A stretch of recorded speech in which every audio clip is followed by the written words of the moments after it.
অঙ্গরস ও তৎসদৃশ্য অন্য অন্য দোষ।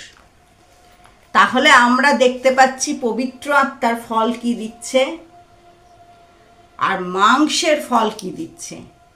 পবিত্র আত্মার ফলই সেই ফল যা প্রভু যীশু আমাদের হৃদয়ে বপন করেছে। পবিত্র আত্মা বৃদ্ধি দিচ্ছে।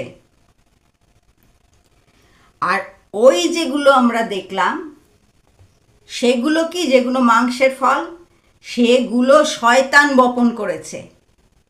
আমরা যদি আমাদের প্রত্যেকের হৃদয়কে দেখি, নিজেরা একা স্থির হয়ে বসে নিজেদের হৃদয়ের অন্তঃস্থলে যাই, আমরা দেখব কোথাও না কোথাও আমরা সম্পূর্ণভাবে সমস্ত পবিত্র আত্মার ফল বহন করছি না। করছি, কম বেশি আছে।